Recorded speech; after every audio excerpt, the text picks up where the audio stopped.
Good evening. தினசரி மாலை 5 மணிக்கு 3 நிகழ்வுகள் அதனுடன் சந்திக்கிறோம்.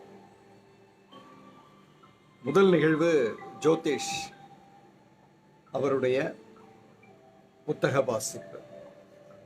இரண்டாவது நிகழ்வு கேள்வி பதில். மூன்றாவது நிகழ்வு என்னுடைய புத்தக வாசிப்பு. நிகழ்வில் பங்கெடுத்துக்கிற எல்லோரையும் மீண்டும் சந்திக்கிறதுல பெரும் மகிழ்ச்சி. ஒரு 2 நாட்களுக்கு முன்னாடி, ஐ திங்க் 3 நாட்களுக்கு முன்னாடி 5PM லைவ் ஃபேமிலியில் நான் லைவ்ல வந்தேன். வந்து அமிர்தவல்லி அப்படின்ற ஒரு பெண்ணுக்கு நாம் ஒரு கட்டத்தில் சப்போர்ட் தேவைப்படுதுன்னு எல்லாரும் பணம் அனுப்பி அதை அவங்களுக்கே அனுப்பணும். ஃபஸ்ட்டு அந்த குழந்தைக்கு அது சரியாக வரல. அதனால் என்னுடைய அக்கௌண்ட்டுக்கு அப்போ அனுப்ப சொல்லியிருந்தேன். ஆனால் அது கல்லூரியில் கட்டுற மாதிரியான ஒரு சூழ்நிலை வரல. அதனால் இன்ஸ்டண்ட்டாக அதை எஃப்டியில் போட்டிருந்தோம். அந்த எஃப்டியில் போட்டிருந்தது இவ்வளவு நாள் ஆகுது, இங்கே கல்லூரிகள் வாங்குற மாதிரி தெரியல அப்படின்னு சொன்னதும், சரி அந்த பணத்தை திருப்பி அனுப்பிச்சிடலாம் அப்படின்னு சொல்லி ஒரு முடிவெடுத்து அதை அனௌன்ஸ் பண்ணிவிட்டு கிட்டத்தட்ட இப்போ இந்த 3 நாட்களில் ஐ திங்க் 75 பேர் நினைக்கிறேன், ஒவ்வொருத்தங்களோட அக்கௌண்ட்டையும் கேட்டு வாங்கி, ஜிபே இருந்தால் ஜிபே, இல்லைன்னா அக்கௌண்ட்டில் அணு அவங்க அதில் முழு ஃபுல் ரோல் அவங்களுக்கு சொல்லணும். கம்ப்ளீட்டாக எடுத்து அவங்களுக்கு யாருக்கு பணம் இருக்கணுமோ அவங்களுக்கு அனுப்பியிருக்காங்க. ஸோ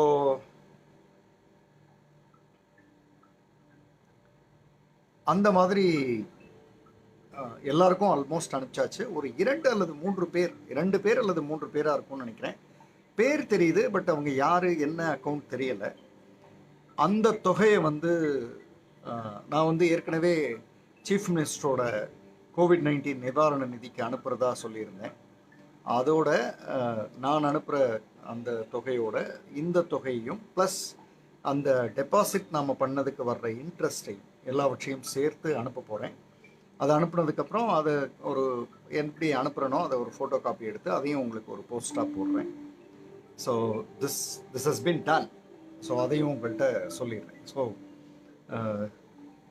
முதல்ல கொஞ்சம் பணம் கொடுத்தமே, அது என்னாச்சு அப்படின்னு யோசிக்கவே வேண்டியதில்லை. It has been paid back to all members and 1 or 2 members who has we don't have any access, அவங்களது அது COVID-19 நிவாரண நிதிக்கு போயிடும். That's it. ஸோ இது ஒரு அனௌன்ஸ்மெண்ட். ரெண்டாவது announcement the third part of today புத்தக வாசிப்பு. அது இன்றோடு முடிவடைகிறது. இன்னையோட அதனுடைய 2வது புத்தகம் நாம் படித்து முடிக்கிறோம். ஸோ நாளையிலிருந்து 3வது புத்தகம் ஆரம்பம். இன்னைக்கு பெண்கள் குறிப்பாக கேட்கணும். நேற்று ஆண்கள் சொல்லியிருந்தேன், இன்னைக்கு பெண்கள் குறிப்பாக அதை கேட்கணும்.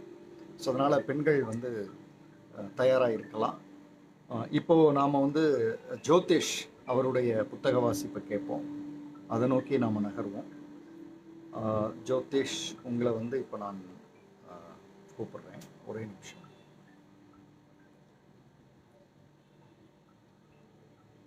எஸ், ஜோதிஷ் வந்த உடனே அது first part. Out of 72 people, 7 more in the list. In that 3 unknown. 4 we are waiting for the top only. It's fine. Good evening sir. Yes sir. Good evening sir. வணக்கம். எப்படி இருக்கீங்க? Good evening sir. நல்லா இருக்கேங்க sir. நீங்க நல்லா இருக்கீங்களாங்க sir? சிறப்பாக இருக்கிறேன். நம்ம almost 50% of the book complete பண்ணிட்டோம்னு நினைக்கிறேன்.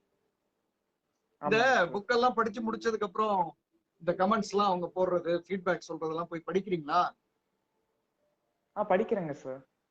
முடிச்சிட்டு நீங்க அப்படி படிக்கும்போது என்ன போடும்போது அப்படியே கொஞ்சம் கொஞ்சம் படிப்பேங்க சார். இல்ல அது ஓகே. நீங்க போய் உங்களுக்கு வந்த பின்னூட்டம் அதை போய் படிக்கும்போது என்ன தோணுது? அது போய் படிக்கும்போது நிறைய என்கரேஜ்மெண்ட், ரொம்ப என்கரேஜ் பண்ற டீமா இருக்குங்க, ஃபீல் பண்றாங்க சார். இந்த team 5PM family team sir ரொம்ப ஹாப்பியா ஃபீல் பண்ணாங்க சார். ஆல்ரெடி சொன்ன மாதிரி இது ரொம்ப மோட்டிவேஷனலா இருக்குங்க சார். நம்ம படிக்கிறதுக்கு வந்து நல்லா என்கரேஜ் பண்றாங்க, நம்ம ஹெல்ப் பண்றது வந்து ரொம்ப யூஸ்ஃபுல்லா இருக்கிற மாதிரி ஃபீல் பண்ணேங்க சார். அண்ட் இன்னும் நிறைய கத்துக்கிறதுக்கு இது வந்து ஆல்ரெடி சொன்ன ரொம்ப ஹெல்ப்ஃபுல்லா இருக்குங்க சார். மோட்டிவேட் பண்ணுதுங்க சார். எல்லாத்துக்கும் ஸோ ரொம்ப தேங்க்யூங்க. ஃபியூச்சர்ல தேங்க்யூ. வந்து எதிர்காலத்துல நாங்க வந்து இன்னொரு புத்தகமும் ஜோதிஷ்டர் இருந்து அப்ப எதிர்பார்க்கலாம். கண்டிப்பாங்க சார். சரி சரி. அந்த புத்தகம் வந்து உங்களோட சாய்ஸா இருக்கட்டும். இது நான் சொல்லியிருந்தேன். அது அடுத்து எடுக்கிறது நீங்களே எடுத்து நீங்களே படிச்சு நோட்ஸ் எல்லாம் ரெடி பண்ணி சார் நான் ரெடி அப்படின்னு எப்ப சொல்றீங்களோ அப்போ வந்து அடுத்த புத்தக வாசிப்புக்கு நீங்க ரெடி ஆயிடலாம். ஸோ கண்டிப்பாங்க சார். வாழ்த்துக்கள். நீங்க ஸ்டார்ட் பண்ணலாம் உங்களுடைய நன்றிங்க சார். இன்றைய இன்றைய வாசிப்பை வந்து நீங்க ஆரம்பிக்கலாம். 5 ஓகேங்க PM சார். ஃபேமிலிட்ட பேசிட்டு நீங்க ஸ்டார்ட் பண்ணுங்க. Yes. Yes sir. So thank you sir. Good evening 5 PM family. மாலை வணக்கம். ஸோ எல்லாத்தோட கமெண்ட்ஸ் படிக்கிறேன்னு ரொம்ப ஆல்ரெடி சொன்ன மாதிரி ரொம்ப மோட்டிவேட்டிங்காக இருந்தது. எல்லாத்துக்கும் ரொம்ப நன்றி. எனக்கு தனித்தனியா நன்றி சொல்றது முடியல, ஏன்னா நிறைய பேர் இருக்கீங்க. ஸோ பொதுவாக எல்லாத்துக்கும் நன்றி சொல்லிக்கிறேன், நீங்க எல்லாம் ஷேர் பண்ணிக்கோங்க. ஸோ நம்ம இந்த புக்கில் பார்ட் 3க்கு வந்துட்டோம். 4 பார்ட்ல 3வது பார்ட்டுக்கு போயிட்டோம். ஸோ இந்த 3வது பார்ட்ல பார்த்தீங்கன்னா ஆல்ரெடி ஒரு ஃபர்ஸ்ட் சாப்டர் நேற்று முடிச்சிட்டோம். இன்னைக்கு வந்து 2வது அண்ட் 3வது சாப்டர் பார்க்க போறோம். ஸோ இந்த 2வது சாப்டர் பார்த்தீங்கன்னா ஸ்டார்ட் பண்ணலாம் இந்த செஷன். ஸோ இந்த 2வது சாப்டர் பார்த்தீங்கன்னா எதிரிகளை உருவாக்குறதுக்கான ஒரு உறுதியான வழி, அதை எப்படி தவிர்க்கிறதுன்னு சொல்லி இந்த சாப்டர்ல சொல்றாங்க. ஸோ இந்த சாப்டர்ல ஸ்டார்டிங்லேயே டேல் என்ன சொல்றாருன்னா, நம்ம வந்து 100% வந்து சரியா இல்லாம வெறும் 55%, அதாவது 55% வந்து நீங்க வந்து உறுதியா நீங்க செய்யறது வந்து நான் கரெக்டா தான் பண்றேன்னு சொல்லி உறுதியா இருந்தீங்கன்னா, நீங்க வந்து வால் ஸ்ட்ரீட்ல வந்து ஒரு நாளைக்கு $1 மில்லியன் ஸ்டாக் மார்க்கெட் மூலமா வந்து ஒரு நாளைக்கு $1 மில்லியன் வந்து சம்பாதிக்கிற அளவுக்கு திறமை இருக்குதுன்னு சொல்றாங்க. நீங்க வந்து 100% இல்ல, வெறும் 55% நீங்க வந்து நீங்க செய்யறது நான் கரெக்டா செய்றீங்கன்னு சொல்லி உறுதியா இருந்தீங்கன்னா ஒரு நாளைக்கு வந்து நீங்க $1 மில்லியன் சம்பாதிப்பீங்க. ஆனா நம்ம வந்து 55% ஆஃப் த டைம் வந்து நம்ம சரியா தான் பண்றோம்னு சொல்லி ஷியோரா இருக்கிறது இல்லை. நம்மளால ஷியோரா இருக்க முடியாது இல்லை. நம்ம இப்படி ஷியோரா இருக்க முடியாதப்போ நம்ம ஏன் வந்து மத்தவங்க கிட்ட வந்து நீங்க தப்பா பண்றீங்கன்னு சொல்றோம். நம்மளே வந்து 55% of the time 55% of the டைமே நம்ம வந்து ஷியோரா இருக்க முடியாது இல்லை. தப்பா தான் சில டைம் போகுது. அப்பயே மத்தவங்க கிட்ட போய் நீங்க தப்பா பண்றீங்க, நீங்க சொல்றது தப்பா இருக்குதுன்னு சொல்லி சொல்றோம் அப்படின்னு சொல்லி கேக்குறாரு. அவரு என்ன சொல்றாருன்னா, நீங்க வந்து ஒருத்தர்கிட்ட வந்து நான் உங்ககிட்ட நீங்க தப்புன்னு சொல்லி ப்ரூவ் பண்ண போறேன், அந்த மாதிரி வந்து ஸ்டேட்மெண்ட்ஸ் எல்லாம் கொடுக்காதீங்க. நீங்க வந்து ஒருத்தருக்கு ப்ராமிஸ் பண்ணாதீங்க, நீங்க சொல்றது தப்பு நான் உங்களுக்கு ப்ரூவ் பண்ணி காட்டுறேன் அப்படின்ட்டு. இது என்ன பண்ணுதுன்னு பாத்தீங்கன்னா, நீங்க யாரு கூட இதை வந்து இந்த மாதிரி சேலஞ்ச் போடுறீங்களோ இது வந்து சேலஞ்ச் மாதிரி ஆயிருது. எப்படி நீ வந்து நான் தப்புன்னு சொல்லி ப்ரூவ் பண்றேன் அப்படின்னு சொல்லி சேலஞ்ச் மாதிரி ஆயிருது. அது வந்து அவங்கள வந்து லைக் வந்து அப்போசிஷன் பார்ட் எடுக்கிறதுக்கு வந்து அது வந்து ஊக்குவிக்குது. இதுலயே பாத்தீங்கன்னா ரிலேஷன்ஷிப் வந்து ரொம்ப பிரேக் ஆகுது. அது மட்டும் இல்லாம அந்த லிசனர் பாத்தீங்கன்னா வந்து உங்க கூட வந்து பேட்டிலுக்கு வரணுங்கிற மாதிரி ஃபீல் பண்ணுவாங்க. நீங்க ஆரம்பிக்கிறதுக்கு முன்னாடியே வந்து அவங்க வந்து ஆரம்பிச்சு வச்சிருவாங்க. இந்த மாதிரி நீ எனக்கு ப்ரூவ் பண்றேன்னு சொல்லி சேலஞ்ச் பண்றியா, நான் கரெக்ட்னு சொல்லி நான் எப்படி ப்ரூவ் பண்றேன்னு பாரு அப்படின்னு சொல்லி. இங்கேயே பாத்தீங்கன்னா அந்த ரிலேஷன்ஷிப் வந்து உடையுது. இப்படி பண்ணும்போது உங்களால வந்து ஃப்ரெண்ட்ஸ் மேக் பண்ண முடியாது. அது பிசினஸ்ல இருந்தாலும் சரி, இல்ல பர்சனல் லைஃப்ல இருந்தாலும் சரி, எல்லா இடத்துக்கும் அப்ளை ஆகும்னு சொல்றாங்க. சப்போஸ் நீங்க வந்து ஒருத்தர் சொல்றது தப்புன்னு நினைச்சீங்கன்னா, நீங்க வந்து சொல்றது வந்து சரி தப்புன்னு நினைக்கிறதுல நீங்க உறுதியாவே இருக்கீங்க, அவங்க சொல்றது தப்புன்னு சொல்லி உறுதியாவே இருக்கீங்கன்னா, நீங்க போய் அவங்க கிட்ட வந்து நீங்க சொல்றது தப்புன்னு சொல்லி மூஞ்சில அடிச்ச மாதிரி சொல்லாம அவங்க கிட்ட போய்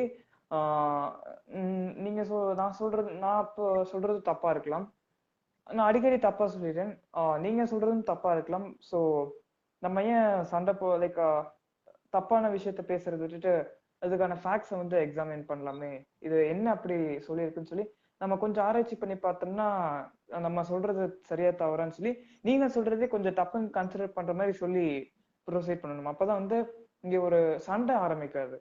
நீங்க வந்து ஒருத்தர்கிட்ட பேசும்போது நீங்க ஷியோரா இருக்கீங்க அவங்க சொல்றது தப்புன்னு சொல்லி ஷியோரா இருந்தாலுமே அவங்க கிட்ட வந்து நான் இவ்வளவு நேரம் சொன்னது வந்து கொஞ்சம் தப்பா இருக்கலாம்ங்கிற மாதிரி தோன்றுது, நான் அடிக்கடி தப்பு பண்ணுவேன், இது வந்து லைக் எல்லாரும் பண்றதுதான், குறை சொல்ல முடியாது, நம்ம ஒருக்கா ஷியோரா இருக்கிறதுக்கு இதை பத்தி நம்ம கொஞ்சம் ஆராய்ச்சி பண்ணி பார்த்தோம்னா ஷியோரா இருக்கலாமே அப்படின்னு சொல்லி நம்ம ஃபேக்ட்ஸுக்கு போனோம்னா இங்க வந்து ஒரு சேலஞ்ச் மாதிரி ஒரு ஆர்கியூமெண்ட் மாதிரி ஸ்டார்ட் ஆகாது. ரெண்டு பேர் சண்டை கட்டிக்க மாட்டோம், ஈக்குவலா போய் தெரிஞ்சுக்குவோம். ஏன்னா நீங்க வந்து விவாதம் ஆரம்பிக்கிறது போது நீங்க யோசிக்க மாட்டீங்க இந்த மாதிரி இது உண்மையா இல்லையான்ட்டு. உங்களுக்கு தெரிஞ்சதை வச்சுமே நீங்க வந்து ஸ்ட்ராங்கா நிப்பீங்க. அது உண்மையோ இல்லையோ உங்களுக்கு தெரிஞ்சதுனால நம்ம வந்து உண்மைன்னு நினைச்சு நம்ம வந்து அதுல பேட்டில் பண்ண ட்ரை பண்ணுவோம். ஆனா நம்ம வந்து இந்த மாதிரி கொண்டு போகும்போது நம்ம வந்து ஃபேக்ட்ஸ் அறியறதுக்கு வந்து நம்ம யோசிக்க ஆரம்பிப்போம். ஓகே இதுதான் இந்த ஃபேக்ட், இது உண்மையா இருக்குமோ அப்படின்னு சொல்லி ஆராய்ச்சி பண்ணோம்னா விவாதமே அங்க நடக்காது, ஆர்குமெண்டே இருக்காது, நம்மளும் அவங்கள குறை சொல்ற மாதிரி இருக்காது. இங்க ஒரு எக்ஸாம்பிள் காட்டுற டேல் கார்னெக் சொல்லியிருக்காங்க. இவர் வந்து டேலோட ஒன் ஆஃப் த ஸ்டூடெண்ட்ஸ். சொன்ன மாதிரி டேல் கார்னெக் பாத்தீங்கன்னா அவர் ஒரு ஆசிரியரா இருந்தாரு. அவரோட ஸ்டூடெண்ட் அதாவது பள்ளி ஆசிரியரா இல்லாம பொதுவா வந்து வாழ்க்கைக்கு தேவையான இதை பத்தி சொல்லி கொடுக்குற ஒரு ட்ரெயினரா இருந்தாரு. அவரோட ஸ்டூடெண்ட் பேர் ஹாரல்ட் ரெயின்க். அவங்க வந்து ஒரு டாஜ் காரோட ஷோரூம் டீலரா இருந்தாரு. அவரோட பிசினஸ் வந்து ரொம்ப குறைவா லைக் லாஸ்ல போற மாதிரி இருந்தது. சில மாதங்களா லாஸ்ல போற மாதிரி இருந்ததுனால அவருக்கு வந்து ரொம்ப ப்ரெஷர் பில்டப் ஆக ஆரம்பிச்சிச்சு. அங்க இருந்து இப்படி பண்ணணும், இங்க இப்படி பண்ணணும், நிறைய ஒர்க் லோட் அதிகமாயிடுச்சு. ஸோ அவர் வந்து எப்பெல்லாம் வந்து கஸ்டமர்ஸ் வந்து அவங்க கிட்ட சில கம்ப்ளைண்ட்ஸ் எல்லாம் சொல்றாங்களோ அப்பெல்லாம் வந்து ரொம்ப கோபம் அடைஞ்சு அப்படியெல்லாம் இல்லை அப்படின்னு சொல்லி அவங்க மேல குறை சாட்டுற மாதிரியே சொல்லிக்கிட்டு இருந்தாங்க. இதனால பாத்தீங்கன்னா அவர் இன்னும் கொஞ்சம் கோபம் அடைய ஆரம்பிச்சிட்டாங்க. ஏன்னா கஸ்டமர்ஸ் வந்து சொல்லும் போது இவங்களும் துரத்தி விட்டுறாங்க, கஸ்டமர்ஸும் ரொம்ப சேட் ஆயிடுறாங்க. இதனால பிசினஸ் ரொம்ப கம்மியாக ஆரம்பிச்சிருச்சு. டேல் பாத்தீங்கன்னா இன்னும் கொஞ்சம் கோபம் அடைய ஆரம்பிச்சுட்டாங்க. அண்ட் அவரோட ஜென்ரல் லைஃப்லயுமே வந்து ரொம்ப அன்ஈஸியா ஃபீல் பண்ணாங்க. என்னடா இது பிசினஸ் ரொம்ப டவுனா போகுதுன்னு சொல்லி அந்த நினைப்போட இருந்தாங்க. ஸோ என்னடா இது இது எங்கேயோ ரொம்ப பேடா ரொம்ப மோசமா போய் முடிய மாட்டிருக்குதுன்ட்டு யோசிக்க ஆரம்பிச்சாங்க. அப்போதான் யோசிக்க ஆரம்பிச்சாங்க, நடக்கிற மாதிரி ஃபீல் பண்ணாங்க. ஸோ அப்ப வந்து அவர் ஒரு புது டெக்னிக் வந்து ட்ரை பண்ணாரு, புது டாக்டிக் வந்து ட்ரை பண்ணாரு. அது எப்படின்னா அவரோட கஸ்டமர்ஸ்ட வந்து எப்பெல்லாம் குறை சொல்ல வராங்களோ, ஏதாவது கம்ப்ளைண்ட்ஸ் இருக்குதோ அப்பெல்லாம் வந்து கஸ்டமர்ஸ்ட ஒன் செகண்ட் என்ன சொல்லுவாருன்னா எங்களோட டீலர்ஷிப்ல பாத்தீங்கன்னா நிறைய மிஸ்டேக்ஸ் பண்ணுவோம். அது அடிக்கடி நான் கொஞ்சம் அவமானமா ஃபீல் பண்ணுவேன். ஏன்னா பொதுவா நிறைய மிஸ்டேக்ஸ் பண்ணுவோம். உங்களோட கேஸ்லயுமே பாத்தீங்கன்னா நாங்க ஏதாவது மிஸ்டேக்ஸ் பண்ணிருக்கலாம், ஏதாவது தவறுகள் செஞ்சிருக்கலாம். ஸோ நீங்க உங்களோட குறைகள் சொல்லுங்க அப்படின்னு சொல்லி கொஞ்சம் சாஃப்டா அவங்களோட மிஸ்டேக்கை ஏத்துக்கிட்டு சொன்னாங்க. அதுக்கு அந்த கஸ்டமர்ஸ் பாத்தீங்கன்னா வந்து ரொம்ப லைக் ஓகே இவங்க ஏதோ நம்ம கிட்ட எரிஞ்சு விழுகாம நம்ம கிட்ட ஏதோ கேட்க வராங்க, நம்ம என்னென்ன சொல்றோமோ அதை சொல்லிக்கலாம்னு சொல்லி சாஃப்டா கொஞ்சம் டவுனா ஃபீல் பண்ணாங்க. அதாவது வந்து ரொம்ப கோபம் மேல கம்மியாயிடுச்சு கஸ்டமர்ஸ் கிட்ட. அவங்க வந்து அவங்களுக்கு என்னெல்லாம் தோணுதோ அதெல்லாம் சொல்ல ஆரம்பிச்சுட்டாங்க. இந்த மாதிரி இந்த கார்ல இந்த பிரச்சனை இருக்குது, இது அப்படி பிரச்சனை இருக்குன்னு சொல்ல ஆரம்பிச்சுட்டாங்க. அண்ட் இதனால வந்து கஸ்டமர்ஸ் வந்து இந்த டீலர் ஹேரல்ட பார்த்து ஓகே இவரு நல்லா கேட்கிறாரு, நம்மளோட குறைகள் எல்லாம் நல்லா கேட்டு தெரிஞ்சுக்கிறாங்கன்னு சொல்லி ரொம்ப ஹாப்பியா ஃபீல் பண்ணாங்க. நிறைய பேர் வந்து இவரை வந்து இந்த அண்டர்ஸ்டாண்டிங் ஆட்டிடியூடுக்காக ஹேரல்ட வந்து ரொம்ப நன்றி சொல்லியிருக்காங்க நிறைய பேரும். ஸோ நீங்க வந்து இந்த மாதிரி பண்ணும்போது நீங்க எந்த ஒரு ட்ரபிள்லயும் போய் மாட்டிக்க மாட்டீங்க, எந்த ஒரு சிக்கல்லையும் போய் மாட்டிக்க மாட்டீங்க. இதுல டேல் என்ன சொல்ல வர்றாருன்னா இந்த எக்ஸாம்பிள்ல நீங்க வந்து மிஸ்டேக்ஸ் பண்ணுவீங்க, பட் நீங்க வந்து தப்பா இருந்தீங்கன்னா அட்மிட் பண்ணணும். நீங்க வந்து நான் தப்பா இல்ல, நான் சொல்றது சரின்னு சொல்லி நீங்க தப்புன்னே தெரிஞ்சு நீங்க வந்து அதை மறுக்க பாக்குறத வந்து ரொம்ப சிக்கல்ல போய் முடிஞ்சிடும். நீங்க வந்து தப்புன்னு சொல்லி உணர்ந்து நீங்க வந்து ஒத்துக்கிட்டீங்கன்னா வந்து இதனால எந்த ஒரு விளைவுகளும் வராது. இது எப்படி இதனால என்ன பாசிட்டிவான விளைவுகள் பாத்தீங்கன்னா, பாசிட்டிவான ரிசல்ட்ஸ் பாத்தீங்கன்னா நீங்க யாரு கூட வந்து ஆர்கியூ பண்றீங்களோ அவங்களே வந்து இன்ஸ்பயர் ஆவாங்க. இந்த மாதிரி அவங்க வந்து ப்ராட் மைண்டடா அவங்களே ஒத்துக்கிட்டாங்க நான் சொல்றது அவங்க சொல்றது தப்புன்னு. இப்போ நம்மளும் வந்து கொஞ்சம் ஃபேரா நடந்துக்கணும், நம்மளும் கொஞ்சம் ஓப்பனா நடந்துக்கணும்னு சொல்லி நம்மள மாதிரியே ப்ராட் மைண்டடா இருக்க நினைப்பாங்க. சப்போஸ் அவங்களே தப்பா சொல்லியிருந்தாலும் அவங்க அட்மிட் பண்ணிக்குவாங்க. நம்ம அட்மிட் பண்றது நம்ம வந்து ஓகே நம்ம வந்து தப்பு பண்ணிட்டோம்னு சொல்லி ஒத்துக்கிறத பார்த்துட்டு அவங்களும் ஒத்துக்குவாங்க, ஓகே நானும் தப்பு பண்ணிட்டேன்னு சொல்லி. இதனால அந்த ஆர்கியூமெண்ட்டே நடக்காம போகும். ஸோ நெக்ஸ்ட் வந்து ஒரு எக்ஸாம்பிள் சொல்லியிருக்காரு. அதாவது வந்து நீங்க தப்பா ஆப்போசிட் கேஸ் ஒரு உதாரணம் சொல்லணும்னா ரெண்டு பக்கமும் தப்ப அக்செப்ட் பண்ணும்போது ஆர்குமெண்ட் இல்ல. ஆமாங்க சார். ரெண்டு பக்கத்துல ஒருத்தங்க தப்பா அக்செப்ட் பண்ணலனாலும் ஆர்குமெண்ட் வந்துடும். சாரிங்க சார், கொஞ்சம் மிஸ் ஆயிடுச்சுங்க சார், சாரி. நான் சொன்னது கேட்டுச்சா? எனக்கு திடீர்னு ஒரு இல்ல இல்ல, மெசேஜ் ரெண்டு வந்தனால கேட்கல பேரும் சார், தப்பா சொல்லுங்க. அக்செப்ட் பண்ணிட்டா ம். ரைட். ரெண்டு பேரும் தப்பா அக்செப்ட் பண்ணிட்டா ஆர்குமெண்ட் இல்ல. கரெக்டுங்க சார். ஆனா ரெண்டு பேர்ல ஒருத்தங்க தப்பா அக்செப்ட் பண்ணலனாலும் ஆர்குமெண்ட் வந்துடும். ஆமாங்க சார். இதே ரைட், ஒருத்தங்க வந்து அததான் சொல்றேன். நான் கரெக்ட்டுங்க சார். ஒருத்தங்க வந்து நான் தப்புன்னு சொல்லி அக்செப்ட் பண்ணிட்டாங்கனாலே மத்தவங்க இந்த யாரு கூட ஆர்கியூ பண்றாங்களோ அந்த லிசனர் வந்து காம் டவுன் ஆயிடுவாங்க சார். அவங்கள சரி அவங்களே ரைட், ஒத்துக்கிட்டாங்க, நம்மளும் ஒத்துக்கணும்னு சொல்லி அந்த ஃபீல் பண்ண ஆரம்பிச்சிருவாங்க சார். Correct sir. ஓகே. டேல் பாத்தீங்கன்னா இன்னொரு எக்ஸாம்பிள் கொடுத்துருக்காங்க. சப்போஸ் நம்ம வந்து முகத்துக்கு நேரம் ஒருத்தரை பார்த்து நீங்க சொல்றது தப்புன்னு சொல்லிட்டீங்கன்னா என்ன அதனோட விளைவுகள் என்னன்னு சொல்லி சொல்லியிருக்காங்க. ஸோ பேர் சொல்லத மிஸ்டர் எஸ் டேஷ்ன்னு சொல்லி அவங்களுடைய பேரோட முதல் லெட்டரோட சொல்லி முடிச்சுக்கிட்டாங்க. ஸோ நம்ம வந்து அவருடைய பேர் மிஸ்டர் எஸ்என்ஏ கன்சிடர் பண்ணிக்கலாம். ஸோ அவர் பாத்தீங்கன்னா நியூயார்க்ல ஒரு அட்டர்னி, அதாவது ஒரு லாயரா இருந்தாரு. அவர் சுப்ரீம் கோர்ட்ல பாத்தீங்கன்னா ஒரு கேஸ் போயிட்டு இருக்குது. யுனைடெட் ஸ்டேட்ஸ் ஒரு சுப்ரீம் கோர்ட்ல ஒரு இம்பார்ட்டன்ட் கேஸ் போயிட்டு இருக்கு. அதுக்கு வந்து இவர் வந்து ஜட்ஜு கிட்ட வந்து ஆர்கியூ பண்ணிட்டு இருக்காரு. அதாவது இந்த மாதிரி ஃபேக்ட்ஸ் எல்லாம் சொல்லிக்கிட்டு இருக்காங்க. அப்ப சொல்லும் போது வந்து ஒரு கொஸ்டின் வருது. அதாவது இந்த கேஸ்ல பாத்தீங்கன்னா ஒரு பெரிய அளவு மணி, அதாவது நிறைய பணம் சம்பந்தப்பட்டனால ஒரு லால வந்து ரிலேட்டடா ஒரு கொஸ்டின் வந்திருக்குது. அதுல அந்த ஆர்குமெண்ட் போயிட்டு இருக்கும்போது supreme court justice chief justice என்ன சொல்றாருன்னா, இந்த லிமிடேஷன்ஸ் பாத்தீங்கன்னா வந்து 6 வருஷத்துக்குள்ளேயே முடியற மாதிரி இருக்குது இல்லைங்களா அப்படின்னு சொல்லி அந்த சீஃப் ஜஸ்டிஸ் வந்து மிஸ்டர் எஸ் கிட்ட கேட்கும்போது மிஸ்டர் எஸ் வந்து அவர் நிறுத்தி அப்படியே முகத்துக்கு நேரம் அந்த ஜட்ஜு கிட்ட பார்த்து இப்படி ஒரு லாவே இல்ல, நீங்க சொல்றது தப்புன்னு சொல்லி சொல்லிட்டாங்க. அதாவது your honour, there is no statute of limitations in admiralty அப்படின்னு சொல்லி முகத்துக்கு நேரம் சொல்லிட்டாங்க. அந்த கோர்ட்டே பாத்தீங்கன்னா சைலண்ட் ஆயிடுச்சு. எல்லாம் அவங்க பேசிட்டு இருக்கிறது பாத்தீங்கன்னா டப்புன்னு சைலண்ட் ஆயிடுச்சு. ஒரே செகண்ட்ல எல்லாம் பாத்தீங்கன்னா அமைதி ஆயிட்டாங்க.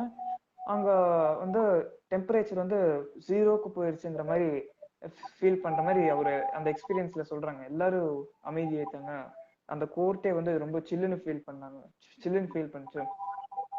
ஜஸ்டிஸ் வந்து தப்பாயிட்டாங்க, அவங்க வந்து தப்பா சொல்லிட்டாங்க அப்படின்னு சொல்லி இவர் சொல்லிட்டாருன்னு சொல்லி எல்லாரும் அமைதி ஆயிட்டாங்க. இதனால பாத்தீங்கன்னா மிஸ்டர் எஸ்ஸும் அந்த ஜட்ஜும் ஃப்ரெண்ட்லியா இருப்பாங்கன்னு நீங்க நினைக்கிறீங்களா என்ன? வாய்ப்பு இல்லை. ஏன்னா இவங்க வந்து முகத்துக்கு நேரம் நீங்க தப்புன்னு சொல்லியிருக்காரு. அது மட்டும் இல்ல அவர் வந்து பெரிய பொசிஷன்ல இருக்கும்போது, அது சாதாரண கோர்ட்டுக்கு வந்து ஜட்ஜா இல்லாம சுப்ரீம் கோர்ட்டுக்கு அவர் சீஃப் ஜஸ்டிஸ்.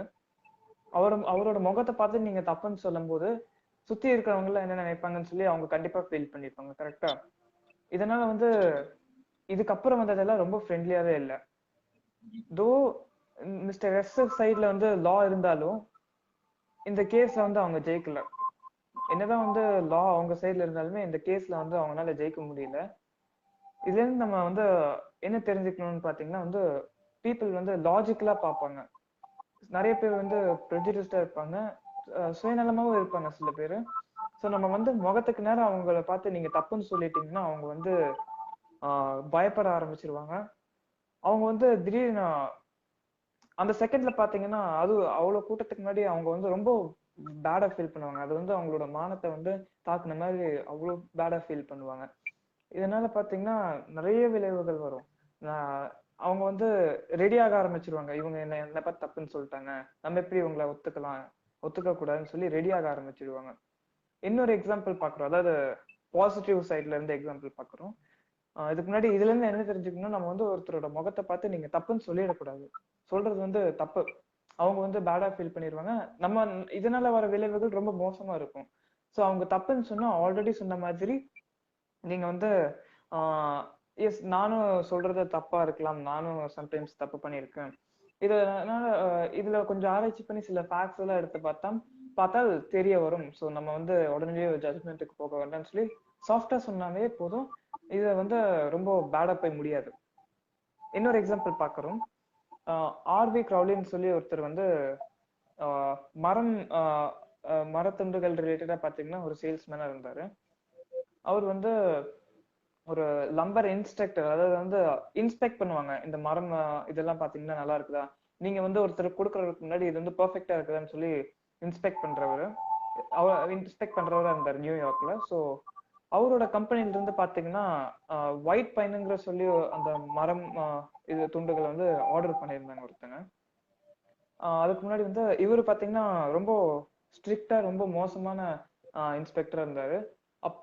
ஒரு தாட்டி குறை கண்டுபிடிச்சேன்னா முகத்துக்கு நேரம் சொல்ற மாதிரி இருந்தாரு.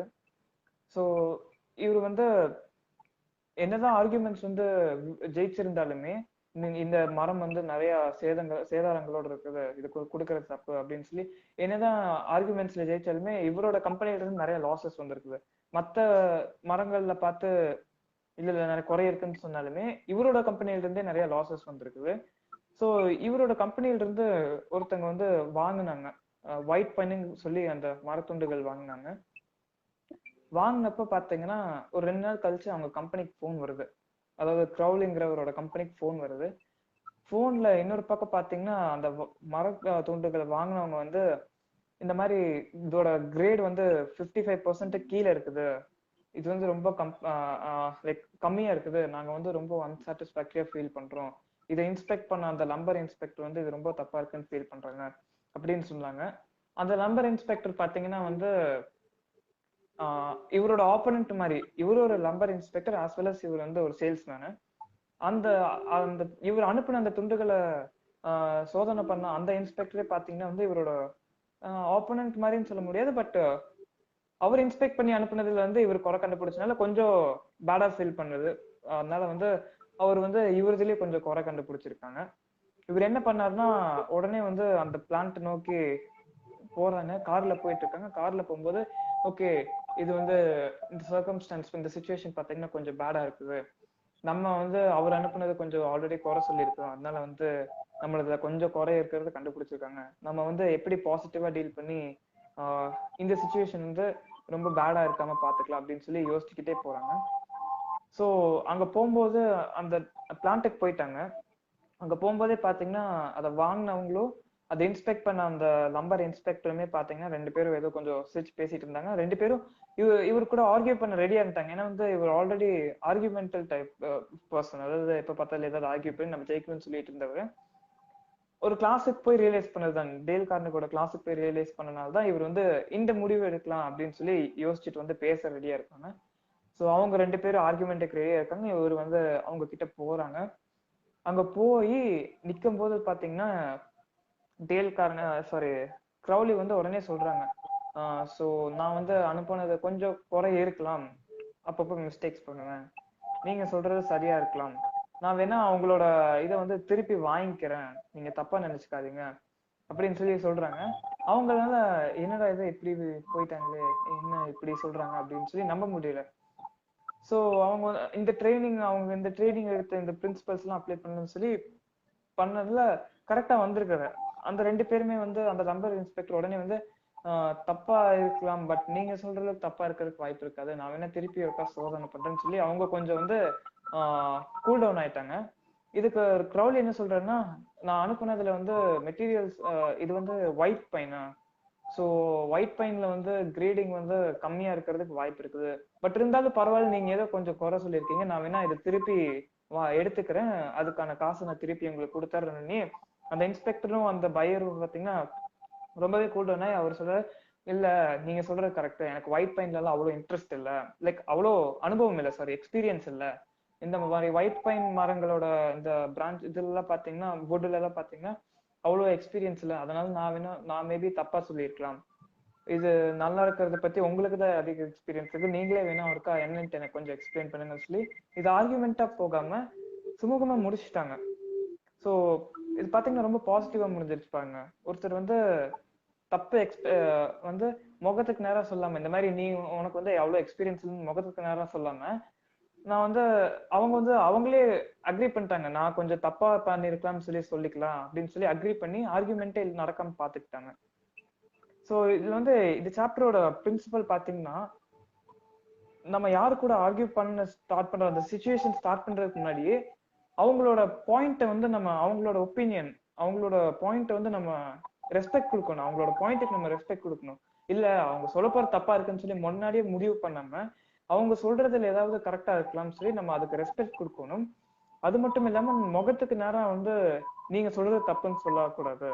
நீங்க வந்து மாத்தி சொல்லி அத பத்தி 2 பேரும் ஒட்டுக்கா சேர்ந்து ஆராய்ச்சி பண்ணி அது தப்புங்கிற முடிவுக்கு அவங்களே ரியலைஸ் பண்ண வைக்கணும்னு சொல்லி சொல்றாரு. சோ இதோட இந்த சாப்டரோட எண்டுக்கு வரும். சின்ஸ் ஆல்ரெடி சொன்ன மாதிரி இதோட பிரின்சிபல் பாத்தீங்கன்னா, show respect for other persons opinion, never say you are wrong. அதாவது மத்த அந்த யாரு கூட நம்ம ஆர்கியூ பண்ற சுச்சுவேஷன்ல இருக்குமோ அவங்களோட ஒப்பீனியன்ஸ்க்கு வந்து நம்ம மதிப்பு கொடுக்கணும். அதை ஒருக்கா கன்சிடர் பண்ண ஸ்டார்ட் பண்ணணும். அது மட்டும் இல்லாம முகத்துக்கு நேரம் நீங்க தப்பு, நீங்க சொல்றது தப்பு, நீங்க தப்பா சொல்லிட்டீங்கன்னு சொல்லக்கூடாது. ஸோ ஃபர்ஸ்ட் இந்த செகண்ட் சாப்டரோட முடிவு பண்ணிட்டோம். நெக்ஸ்ட் இந்த தேர்ட் சாப்டருக்கு போகலாம். ஸோ ஏதாவது கொஸ்டின்ஸ் இருந்தால் கேட்கலாம் நீங்க. கொஸ்டின்ஸ் இருந்தா கேட்கலாம். வேற எப்படி இருந்தது இந்த சாப்டர்ன்றத டைப் பண்ணலாம். இப்படி இன்டராக்ட் பண்றது எப்படி இருக்கு ஜோதிஷ்? அவங்க கேக்குறாங்க, அவங்க யாருன்னே தெரியாது உங்களுக்கு.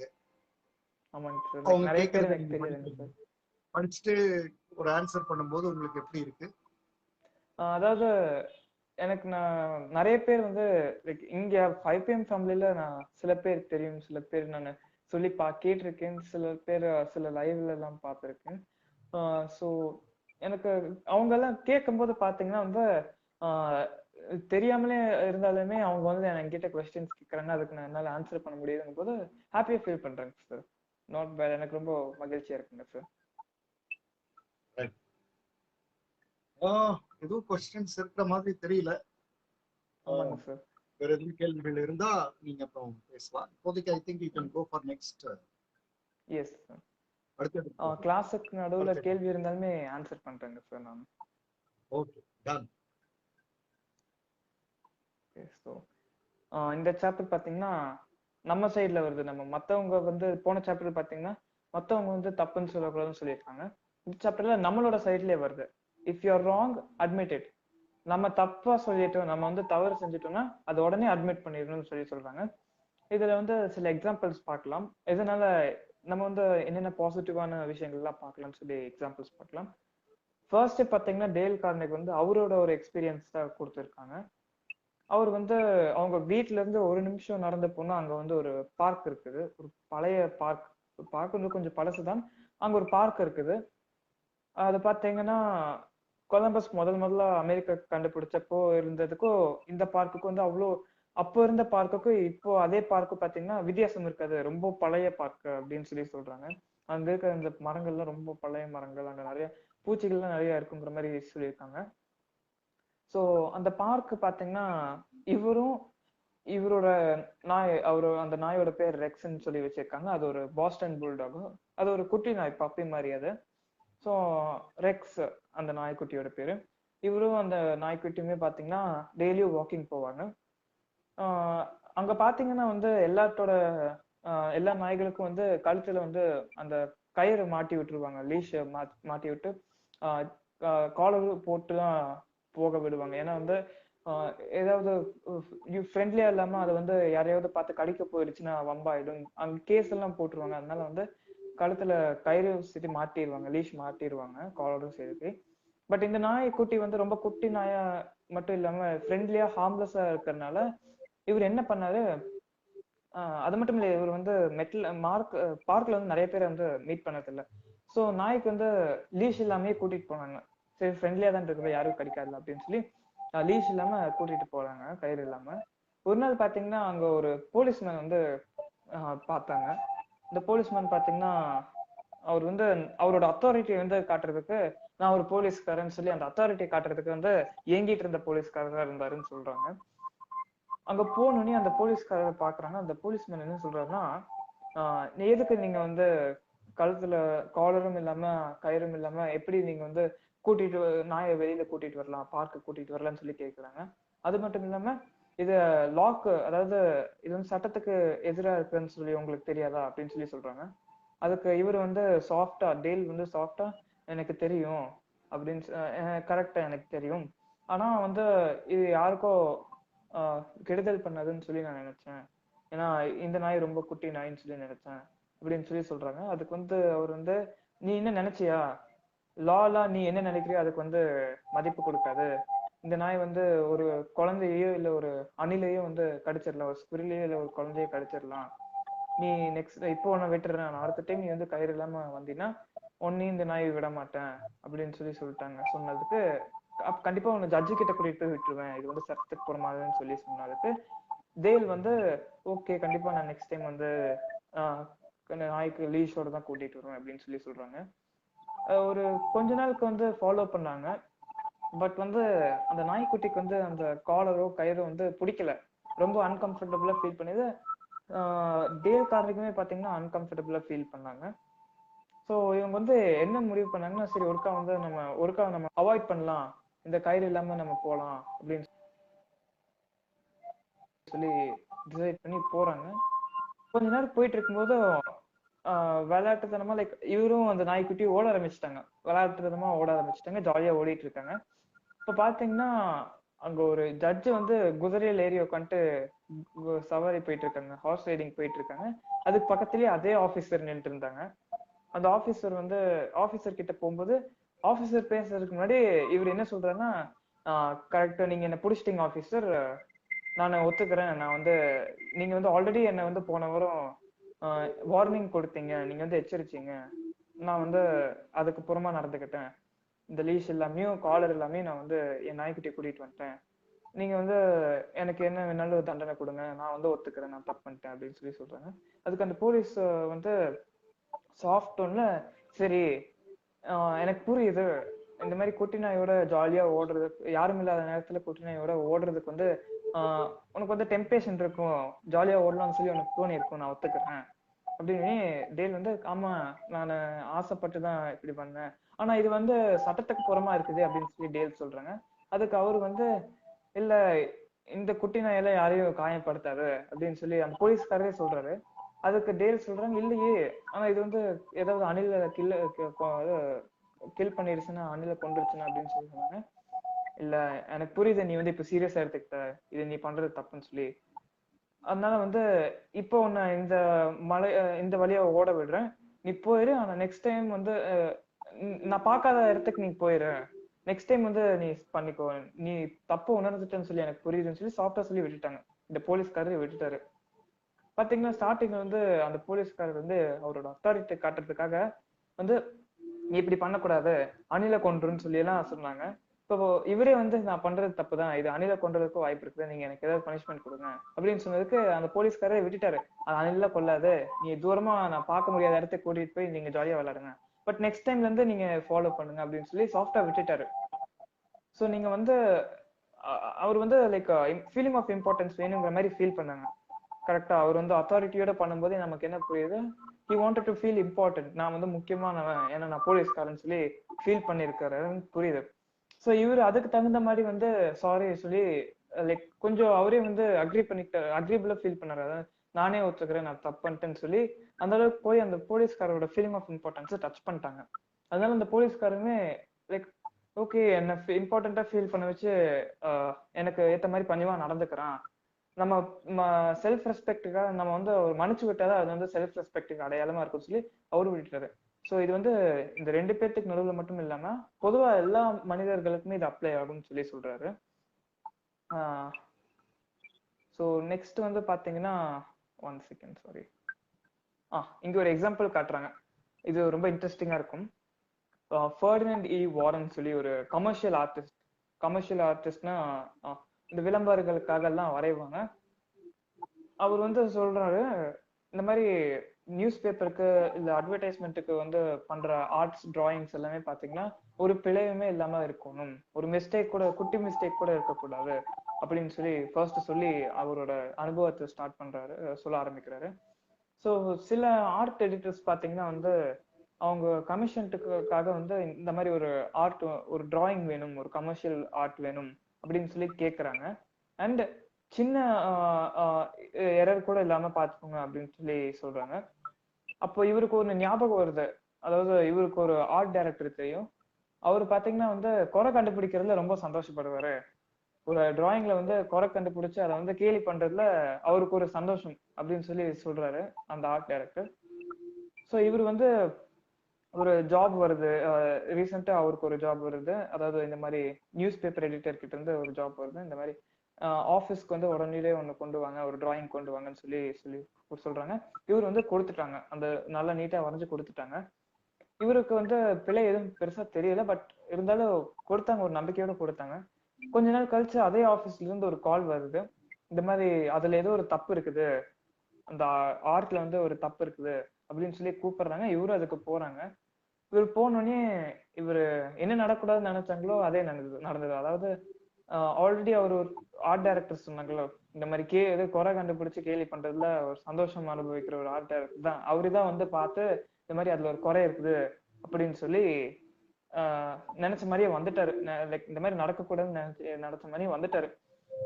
ஸோ இவர் வந்து உடனே யோசிக்கிறாரு, சரி நம்ம ஆல்ரெடி ஒரு பிரின்சிபல் பத்தி படிச்சோம், இந்த மாதிரி அக்செப்ட் யுவர் ஃபால்ட்னு சொல்லி அப்படின்னு சொல்லி இவரோட கிளாஸ்ல இருந்ததுனால ஓகே இங்க அப்ளை பண்ணி பார்க்கலாமே அப்படின்னு சொல்லி அப்ளை பண்றாரு. என்ன பண்றாருன்னா அங்க போனோடனே வந்து கரெக்டா நான் நிறைய டிராயிங் பண்ணியிருக்கேன், பட் இருந்தாலும் இந்த மாதிரி பிளண்டர்ஸ் எல்லாம் சில டைம் தான் பண்ணுவேன். ஸோ நீங்க சொல்றது உண்மைதான், நான் என்னோட தப்பை உணர்ந்துக்கிறேன், எனக்கே என் மேல கொஞ்சம் அசிங்கமா இருக்குது அப்படின்னு சொல்லி சொல்றாங்க. அதுக்கு வந்து அந்த ஆர்ட் டைரக்டர் அவரே வந்து டிஃபெண்ட் பண்ண ஆரம்பிச்சிட்டாரு இவரை. இல்ல இல்ல நீங்க சொல்றது உண்மையா இருந்தாலுமே இது அவ்வளவுதான் பெரிய மிஸ்டேக் இல்ல அப்படின்னு சொல்லி டிஃபெண்ட் பண்ண ஆரம்பிக்கிறாரு. பாத்தீங்கன்னா 1 செகண்ட் சாரி. ஸோ சாரி அவரே சொல்றாரு, நீங்க சொல்றது கரெக்டா தான், பட் இது வந்து ஒரு ரொம்ப பெரிய மிஸ்டேக் எல்லாம் இல்ல அப்படின்னு சொல்லி அந்த ஆர்ட் டைரக்டரே வந்து டிஃபெண்ட் பண்றாரு இவரை. குறை கண்டுபிடிச்சு கேலி பண்ற அந்த மனத்தன்மை உள்ள அந்த ஆர்ட் டைரக்டரே வந்து இவரை டிஃபெண்ட் பண்றாங்க. இல்ல நீங்க சொல்றது தப்புதான் இருந்தாலும் இது வந்து ரொம்ப பெரிய மிஸ்டேக் சொல்லி டிஃபெண்ட் பண்றாங்க. அதுக்கு வந்து வாரன் என்ன சொல்றாருன்னா இன்டரப்ட் பண்ணி சொல்றாரு.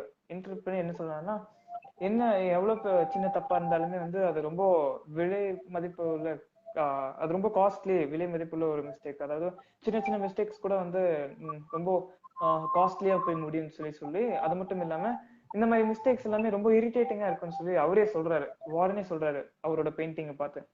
அதுக்கு வந்து இவர் வந்து அந்த ஆர்ட் டைரக்டர் வந்து நடுவுல நிறுத்தி இந்த மாதிரி நீங்க சொல்றது என்னதான் சரியா இருந்தாலும் இதெல்லாம் நீங்க சொல்ல வேண்டாம், நீங்க உங்களே கிரிட்டிசைஸ் பண்றீங்க, அப்படி பண்ணாதீங்க, இது சின்ன மிஸ்டேக், இதெல்லாம் பெருசா கன்சிடர் பண்ண வேண்டாம் அப்படின்னு சொல்லி இதை வந்து அக்செப்ட் பண்ணிட்டாங்க. இந்த பெயிண்டிங் வந்து அக்செப்ட் பண்ணிட்டாங்க. இதுக்கு வந்து வாரன் என்ன சொல்றாருன்னா, நான் ஃபர்ஸ்ட் டைம் வந்து என்ன நானே குறை சொல்லிக்கிறத சந்தோஷப்பட்டேன், எனக்கு ஃபர்ஸ்ட் டைம் பிடிச்சிருந்தது என்ன நானே குறை சொல்லிக்கிறதுக்கு, ஏன்னா இதனால வந்து நான் என்ன நினைச்சனோ அது நடந்துருச்சு அப்படின்னு சொல்லி ஃபீல் பண்றாங்க. நெக்ஸ்ட் டைம்ல இருந்து நான் வந்து கொஞ்சம் கேர்ஃபுல்லா இருக்கணும் அப்படின்னு சொல்லி இந்த மாதிரி இப்ப நடக்கும்போது கேர்ஃபுல்லா இருக்கணும்னு சொல்லி அவரே சொல்லிக்கிட்டாரு. நான் வந்து இந்த மாதிரி மிஸ்டேக் பண்ணனா ஒத்துக்கிட்டேன்னா அவங்க வந்து ஒத்துக்கிறது மட்டும் இல்லாம இதுக்கு நான் மத்தவங்களோட கிட்ட மிஸ்டேக்ஸ் கண்டுபிடிச்சா என்ன பண்ணணும் அது எனக்கு நானே பண்ணிக்கிட்டேன்னா அவங்க வந்து கொஞ்சம் பாவம் பார்க்கிறத விட அவங்களே ரொம்ப டவுனா ஃபீல் பண்ணி வேண்டாம் நீங்க சொல்றது கரெக்ட் தான், நீங்க உணர்ந்துட்டீங்க அப்படின்னு சொல்லி அவங்களே வந்து அக்செப்ட் பண்ணிக்குவாங்க.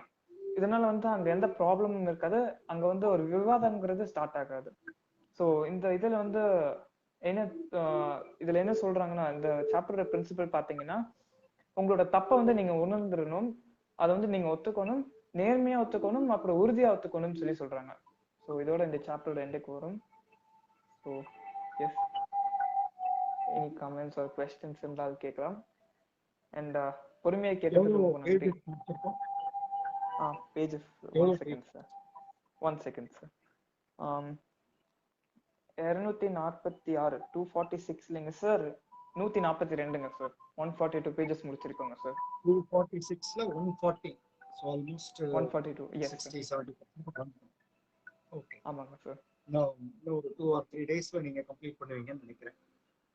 2 சார் இல்லைங்க சார், கொஞ்சம் டைம் எடுக்குங்க சார். 2 சாப்டர்ஸ் தான் பண்ணா பார்க்கலாங்க சார், கொஞ்சம் டைம் எடுக்கலாம், ட்ரை பண்ணலாங்க சார், பார்த்தா தெரியும். ஒன்றும் தப்பு இல்லை, எவ்வளவு வேணா டைம் எடுக்கட்டும், பொறுமையா நம்ம அழகா சொல்லுவோம்.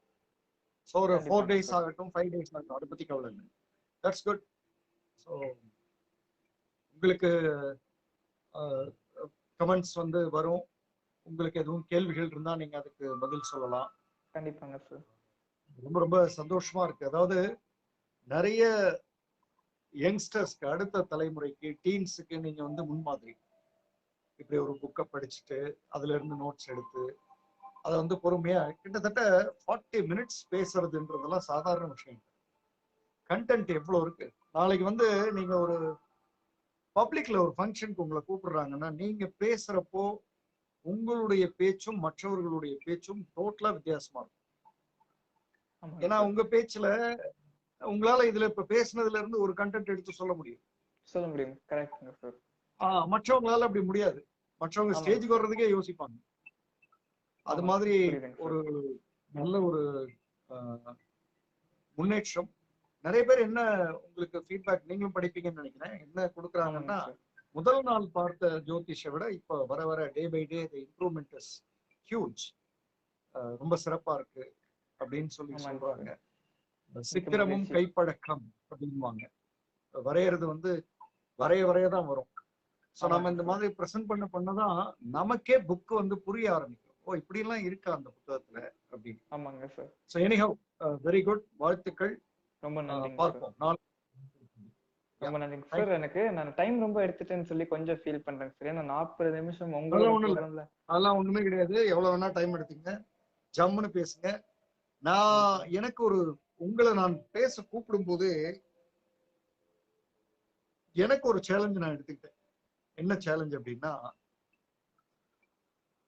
இப்போ நீங்க ஃப்ரீயா பர்ஃபார்ம் பண்ணணும், உங்களுக்கு நிறைய டைம் இருக்கணும். ஏன்னா நீங்க இப்ப ஃபர்ஸ்ட் டைம் பண்றீங்க. உங்களை வந்து 20 மினிட்ஸ் தான் அதுக்குள்ள பேசணும் அப்படின்னு சொன்னா பேசுறதும் கட்டாயிரும். ஸோ அதனால உங்களுக்கு நீங்க எவ்வளவு வேணா டைம் எடுத்துக்கணும், நீங்க பேசணும். நான் இதுல ஏற்கனவே பேசிட்டு இருக்கிறேன், நீண்ட நாட்களா பேசிட்டு இருக்கேன். அப்ப நான் வந்து அந்த ஒரு 20-25 மினிட்ஸ்க்குள்ள என்னோட டாபிக்கை கொடுக்கறதுக்கான ஒரு திறமைக்கு நான் அகரணும். அதுதான் வந்து சேலஞ்சே தவிர நான் இப்படிதான், நீங்க சீக்கிரம் முடிச்சுட்டு போகணும், நான் வேற சொல்லணும்ல அப்படின்றது நம்ம இதனால வர புத்தகம் படிச்சதுக்கான குரோத்தே இருக்காது அதுல. அதனால டைம் பத்தி ஒன்றும் பிரச்சனை இல்லை. நீங்க இப்பதான் ஃபர்ஸ்ட் டைம் பேசுறீங்க, நீங்க டைம் கொஞ்சம் நிறைய எடுத்துக்கலாம். நிறைய இல்லை, உங்களுக்கு எப்படி கன்வீனியன்ட்டா இருக்கோ அப்படி சொல்ற வரை எடுத்துக்கலாம். ரிமைனிங் டைம்ல நான் எப்படி சொல்லணுமோ அதை நான் சொல்லிடுவேன். அது பார்ப்போம். ஓகேங்க சார். மிக்க மகிழ்ச்சிங்க சார். ரொம்ப நன்றிங்க சார். நன்றி 5PM family. Thank you sir. Please. Yeah so ரொம்ப ஒரு அருமையான பகிர்வு. நான் ஏற்கனவே சொன்ன மாதிரி நான் எடுத்துக்கிற சேலஞ்ச் வந்து எப்பவுமே அவருக்கு வந்து இஸ் ஃபர்ஸ்ட் டைமர். ஸோ அவருக்கு கொஞ்சம் டைம் அதிகமா இருக்கணும். நம்ம சீசன்ட் பர்சன் அப்படின்னும் போது நமக்கான குறுகிய டைம்ல நாம பெஸ்டா கொடுக்கறது வந்து நம்ம யோசிக்கணும் அப்படின்றது தான். ஸோ நம்ம நேராக கேள்வி பதிலுக்கு போகலாம். இன்னைக்கு ஒரு ஒரு பியூட்டிஃபுல்லா ஒரு கொஸ்டின் வந்திருக்கு. இந்த கொஸ்டின் முதல்ல உங்கள்கிட்ட நான் கேட்கிறேன், நீங்க எனக்கு பதில் சொல்லுங்களேன். Why performers are expected to give more? தமிழ்ல சொல்றேன். எக்ஸலண்டா நல்லா ஒர்க் பண்றாங்கல்ல, ஏன் இந்த சமூகம் அவங்கள்ட்ட இன்னும் நிறைய எதிர்பார்க்குது? அது ஒரு விதமான அநீதி இல்லையா? ஒரு ஒரு ஒரு ஒரு கம்பெனி இருக்கு, அதுல ஒரு 10 பேர் எக்ஸலண்டா ஒர்க் பண்றாங்க. நீங்க நல்லா பாருங்களேன், திரும்ப திரும்ப அந்த 10 பேர்கிட்டயே இந்த சமூகம் போகும், அந்த கம்பெனி போகும், அந்த கம்பெனியில இருக்கிறவங்க போவாங்க, வெளியில இருந்து வர்றவங்களும் அந்த 10 பேர்கிட்டயே போவாங்க. அவங்கள்ட்டயே பெஸ்ட், இன்னும் கொஞ்சம்னு அவங்கள வந்து ஒரு கட்டத்துல எக்ஸாஸ்ட் பண்ணிடுவாங்க. அவங்களே வந்து வெறுத்து போகிற லெவலுக்கெல்லாம் சில கம்பெனிஸ்ல நடக்கும், சில நட்புல நடக்கும். ஒரு 10 பேர் ஃப்ரெண்ட்ஸ் இருக்கோம்னா ஒரு ஃப்ரெண்ட் 2 ஃப்ரெண்ட் வந்து ரொம்ப எக்ஸலண்டா இருந்தா இந்த 8 பேரும் அவங்கள்ட்டயே எதிர்பார்ப்பாங்க அவர் இன்னும் நல்லா இருக்கும். அவரு இதுக்கு 2 விதமான பதில் இருக்கு, நான் சொல்றேன். அதுக்கு முன்னாடி உங்க பதில நீங்க டைப் பண்ணுங்க. 2 விதமான பார்வைகள்ல இருந்து நான் இதுக்கு பதில் சொல்றேன். முதல் பதில் பார்வை வந்து இந்த மாதிரி எதிர்பார்க்கிறவங்க பார்வையில இருந்து சொல்லணும். இன்னொரு பதில் வந்து இந்த மாதிரி எதிர்பார்க்கும் போது அந்த பக்கத்துல இருக்கிறவங்களுக்கு அது என்னென்ன மாதிரியான சேலஞ்சஸ் வருது, எப்படி எல்லாம் அவங்க உணர்றாங்கன்றத சொல்லணும். ஸோ 2 விதமான பதில வந்து நான் சொல்ல விரும்புறேன். சோ முதல் பதில், காய்த்த மரம் ஏன் கல்லடி பண்ணணும்? காய்ச்சிருக்கிற மரம் நல்ல மரம், அதை விட்டுட்டு மத்த மரத்தை போய் காய்க்க வைக்கிறதுக்கான வேலையை பார்க்காம காய்ச்ச மரத்தையே கல்லடி பிடிச்சா அப்புறம் காய்ச்ச மரம் எவ்வளவு நாளைக்கு தாங்கும், எவ்வளவு நாளைக்கு கூட வரும்? எனிஹவ், நான் இந்த பதில சொல்லணும்னு நினைக்கிறேன். இப்போ இரண்டு இரண்டு விதமான பதில்கள். ஏன் நாம அவங்கள்ட்ட போய் எதிர்பார்க்கிறோம் அப்படின்னா, நல்லா பெர்ஃபார்ம் பண்றவங்கள்ட்டே போய் நம்ம திரும்ப திரும்ப இன்னும் பெஸ்ட் வேணும், இன்னும் பெஸ்ட் வேணும், இன்னும் பெஸ்ட் வேணும் அப்படின்னு எதிர்பார்க்கிறோம் அப்படின்னா, நாம கத்துக்க தயாரா இல்லை, பெற்றுக்க தயாரா இருப்போம். நாம் கற்றுக்கொள்ள தயாராகவே இல்லை, பெற்றுக்கொள்ள தயாராக இருக்கும். நிறைய பெற்றுக்க தயாராகிறோம், இன்னும் கற்றுக்க தயாராக இன்னும் ஏன்னா ஏன் கத்துக்கிறத பத்தி சொல்றேன்னா, இப்போ எக்ஸலண்டா பெர்ஃபார்ம் பண்ற ஒருத்தர் இருந்து கற்றுக்கொண்டால் அவருக்கு வேலை குறைவு, அவருக்கு வேலை குறைவு, அவருக்கு வேலை குறைவுன்னும் போது அவர் ஆல்ரெடி எக்ஸலண்ட், அவர்கிட்ட இருந்து இன்னும் நிறைய விஷயங்களை நாம கத்துக்கிட்டோம்னா அவர் இன்னும் இன்னும் சில நல்ல விஷயங்களை அவரு கொண்டு வர முடியும். ஆனா நாம என்ன பண்ணுவோம்னா, நாம வந்து பிக்ஸ்டா ஒரு இடத்துல இருந்துக்கிட்டு அந்த எக்ஸலண்டா ஒர்க் பண்றவங்களையே பார்த்து கேள்வி கேட்டுட்டே இருப்போம். இதையே எப்படி பண்ணா என்ன, இதையே எப்படி பண்ணா என்ன, இதையே எப்படி பண்ண. நான் பொதுவா ஒரு வார்த்தை சொல்றது உண்டு, அது நகைச்சுவையா சொல்லுவேன். திரு எம்.ஆர். ராதா அவர்கள் சொல்ற அந்த வசனம் அது, நல்லதையே சில பேர் தான்டா செய்யறான், அவனையும் கேள்வி கேட்டே கொண்டுடுங்கடா அப்படின்னு.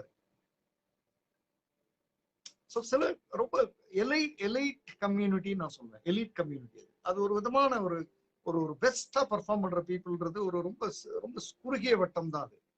ஆனா அவங்கள போய் அவங்க வந்து ஆல்ரெடி 90 பண்ணிட்டு இருப்பாங்க, 92 ஏன் பண்ணலன்னு கேட்போம், 92 பண்ணுவாங்க, 94 ஏன் பண்ண.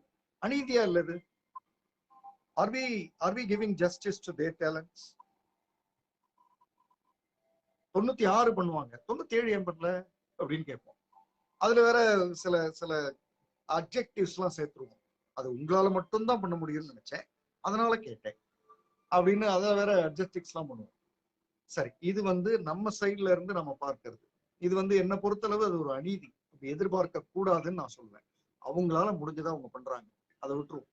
நம்மளால என்ன முடியும், அவங்களால முடிஞ்சதா அவங்க பெஸ்ட் பண்றாங்க, நம்மளால என்ன முடியும், அதுதான் வந்து இந்த பார்வையை எதிர்பார்க்கிறவங்களுக்கான ஒரு கேள்வி அல்லது பதில். இதை நான் கொடுத்துறேன்.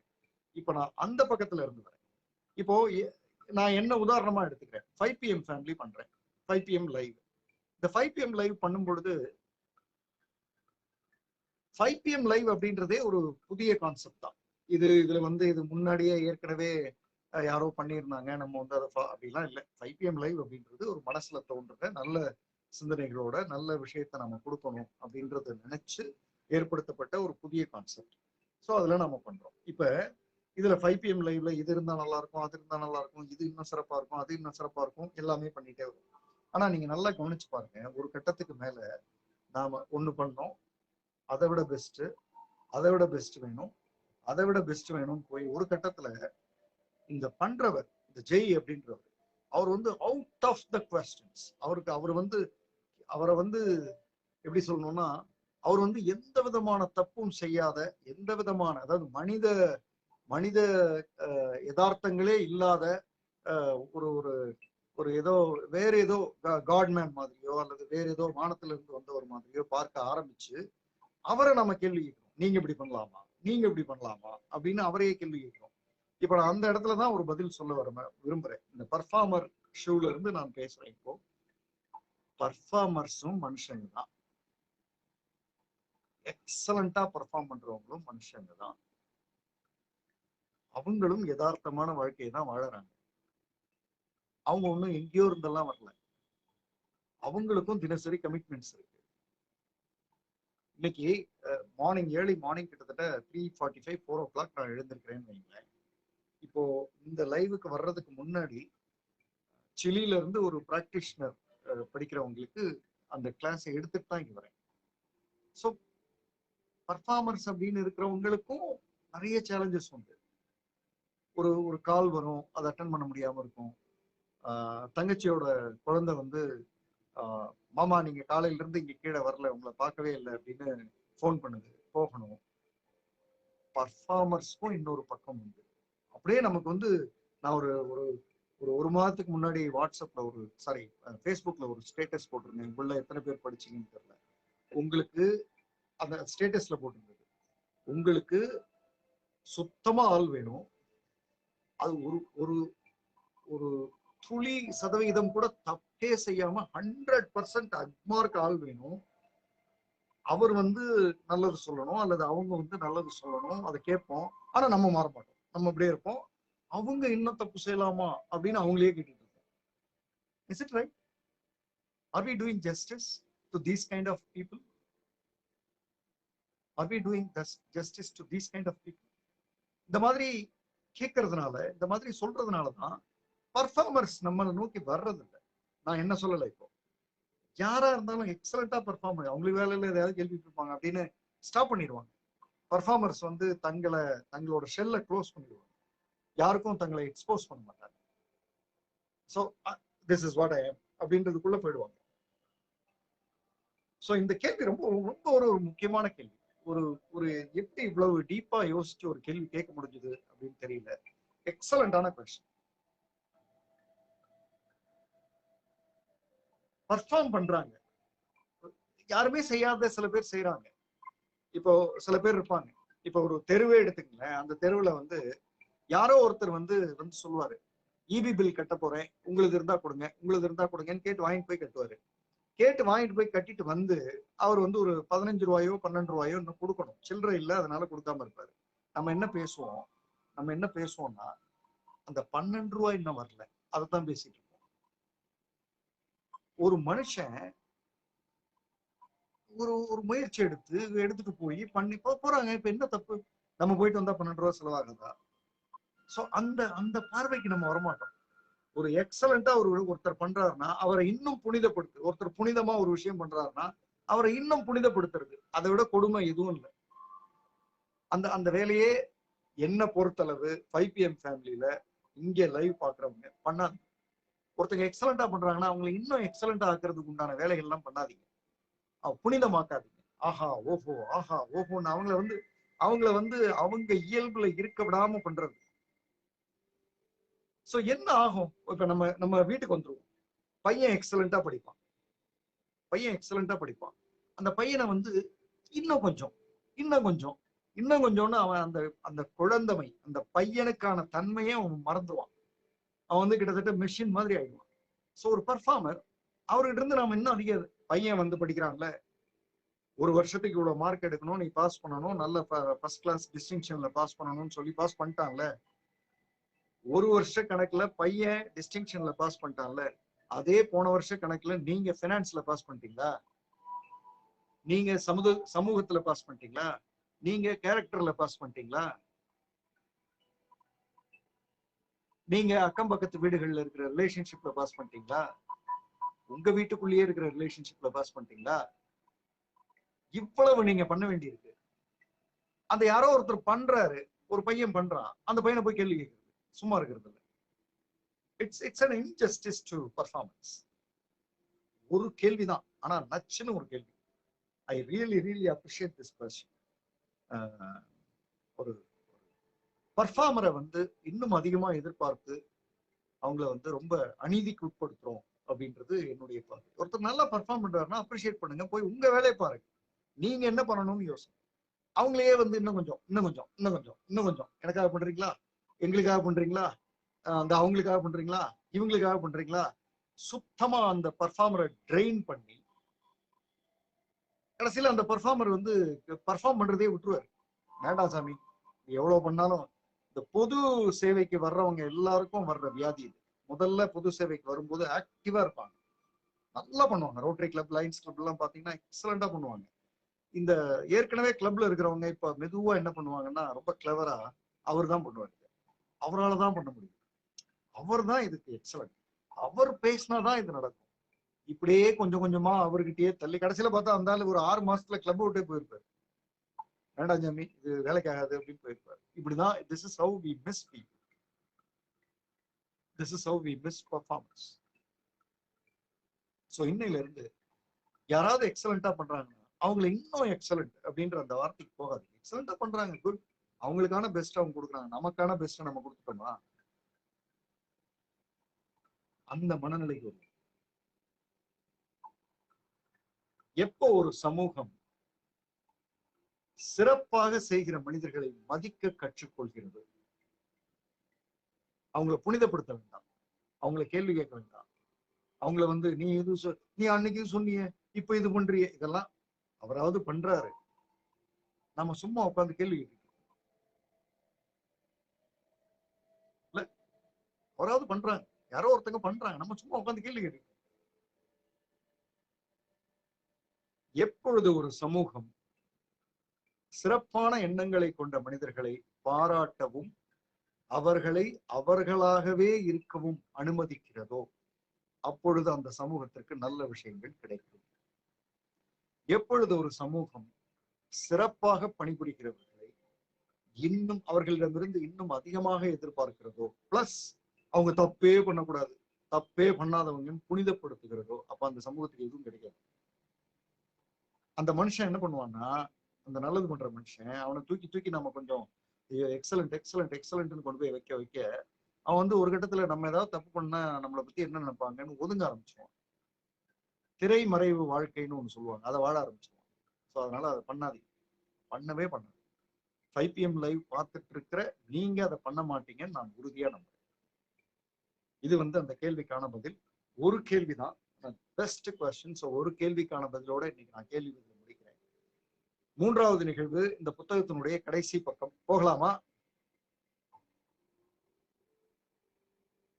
இந்த புத்தகத்துல வந்து நேற்று பார்த்ததுல இருந்து அதுக்கப்புறம் ஒரு 20+ பக்கங்கள் இருந்தாலுமே கூட அதுல சில பக்கங்களை வந்து நான் வந்து உங்களுக்காக விட்டுறேன். நீங்க படிச்சு தெரிஞ்சுக்கிறது தான் கரெக்டா இருக்கும். நீங்க படிச்சு தெரிஞ்சுக்கிறது தான் வந்து சரியாக இருக்கும். அதனால வந்து அதை நீங்க படிங்க.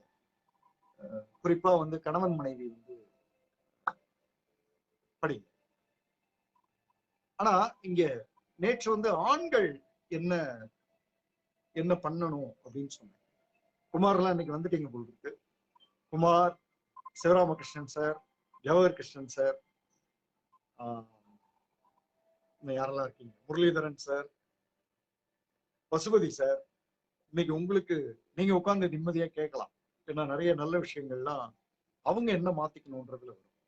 குறிப்பா ஒரு விஷயத்த வந்து அவரு இந்த ஆசிரியர் சொல்றாரு, பெண்களுக்கு.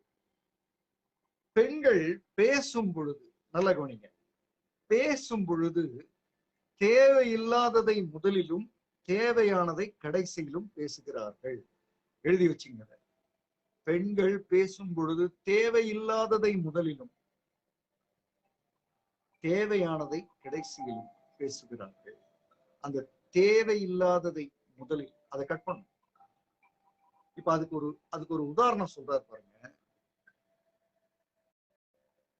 ஒய்ஃப் வந்து கணவர்கிட்ட சொல்றாங்க, சமையலறை ஒரே கலவரமா இருக்கு, இந்த குப்பை கூடையை பாருங்க நிரம்பி வழியுது, இதுக்கு மேல என்ன கொட்ட முடியும், இதை வெளியே எடுத்துட்டு போய் கொட்டிட்டு வாங்க, காலி பண்ணி கொடுங்க அப்படின்னு கேட்கறதுல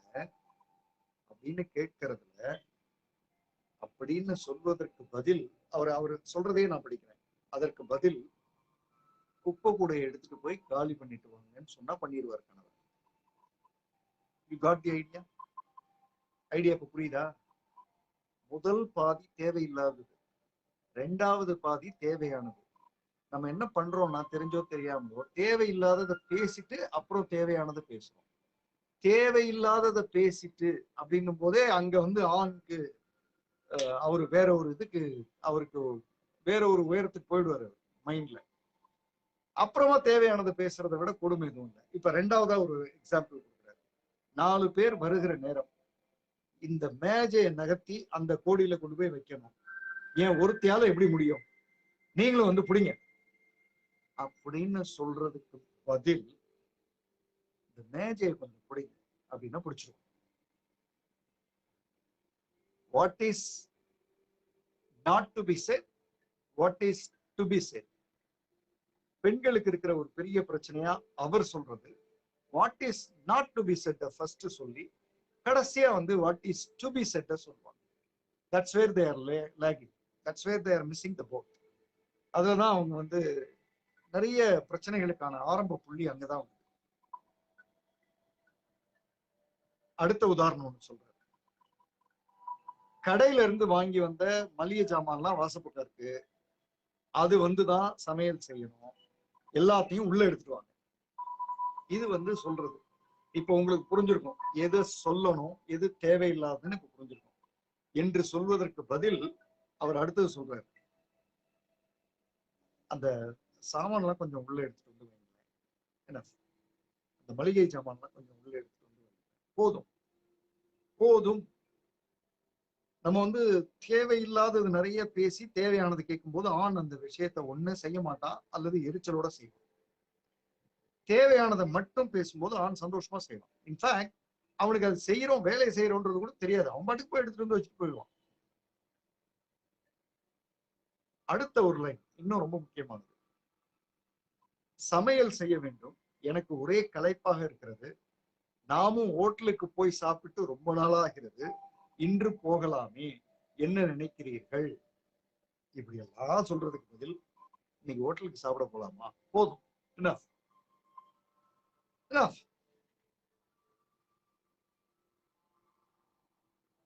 If you don't tell the reason, they are not prioritizing it. இல்ல, அங்கதான் தப்பு பண்றோம். கணவன் ஆண் என்ன செய்யணும்னு தான் எதிர்பார்ப்பான். அவனுக்கு எப்பவுமே தீர்வு தான் முக்கியம், ரீசன் முக்கியம் இல்லை. தீர்வை சொன்னா சந்தோஷமா செஞ்சிருவான், ரீசன் சொன்னாதான் டிபேட் பண்ணுவான். கோகிலா மேடம், புரியுறதா உங்களுக்கு? ஆணுக்கு நீங்க ரீசன் சொன்னீங்கன்னா அவன் டிபேட் பண்ணுவான். அவ்வளவுதான். Can we go to restaurant for lunch? எஸ்ன்றுவான். அவன் அதுக்கு மேல பேச மாட்டான். இன்னும் நம்ம எந்த லட்சணத்துல சமையல் செய்யறோன்றது தெரிஞ்ச ஆணா இருந்தா கண்டிப்பா போலாம் அப்படின்ட்டுருவான். இங்க உட்காந்து சாப்பிடுறதுக்கு அங்க போயிடுவோம் அப்படின்னு ஓடியே போயிடுவான். இங்கே சாப்பிடலாமேன்னு சொல்றான் அப்படின்னா நீங்க கொஞ்சம் நல்லா சமைக்கிறீங்கன்னு அர்த்தம். இதுதான் எதார்த்தம். ஸோ ரீசன்ஸ் ஆணுக்கு தேவையில்லை, ஆணுக்கு ஆக்ஷன்ஸ் தான் தேவை. ஆணுக்கு ஆக்ஷன்ஸ் தான் தேவை. இது பண்ணலாமா அப்படின்னா பண்ணிடுவோம். அது அப்படின்னு ஆரம்பிச்சா அவன் அப்பதான் டிபேட்டுக்கு ரெடி ஆவான். அது என்ன? அது ஏன் நீ சமைக்க முடியாதா? ஏன் காலையிலேயே சமைச்சிருக்க கூடாதா? ஏன் காலையில செஞ்சதுலயே கொஞ்சம் எக்ஸ்ட்ரா சமைச்சிருக்க கூடாதா?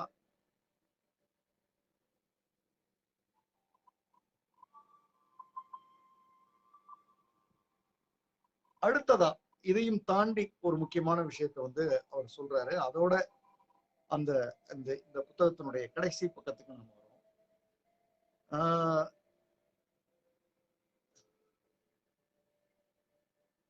அதாவது சுஜாதா எழுதிய ஒரு வரி தான் இந்த கடைசி பக்கம். கடைசி பக்கம் நான் சொல்றது ஒரு 2-3 பக்கங்கள்ல இருக்கிற விஷயங்களை படிக்கும் பொழுது எனக்கு சுஜாதா அவர்கள் எழுதிய ஒரு வரி தான் ஞாபகத்துக்கு வருது. அதை உங்களுக்கு சொல்லணும்னு நினைக்கிறேன். ஃபர்ஸ்ட் அதை சொல்லிட்டு இதை சொன்னா உங்களுக்கு புரியும்.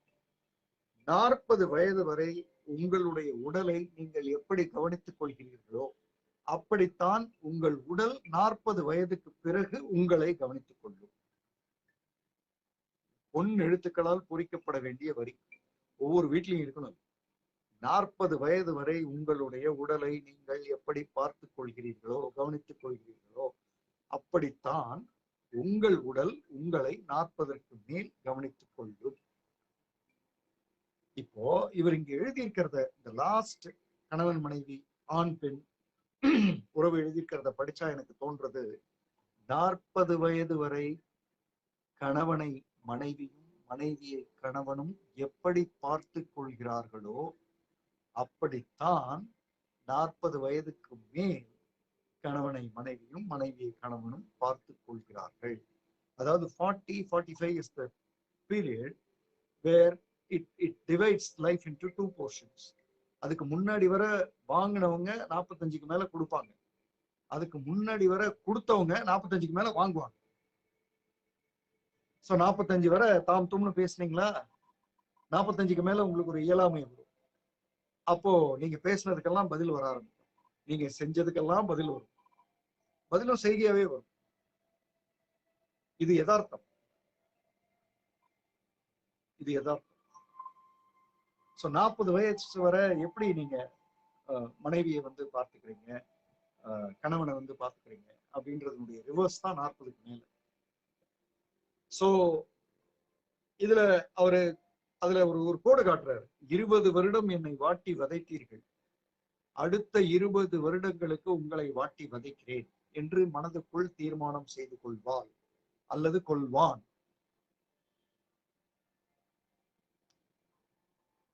இங்க இருந்துதான் இது சரியா வந்தா ஓகே, கொஞ்சம் அட்ஜஸ்ட் ஆச்சுன்னா, கொஞ்சம் அட்ஜஸ்ட் ஆகல அப்படின்னா விவாகரத்துக்கு போயிடும். சோ இந்த 2 பகுதிகளை நான் உங்க முன்னாடி வைக்கிறேன். எது தேவையில்லையோ அதை முதல்ல பேசிட்டு, எது தேவையோ அதை பிறகு பேசுறது.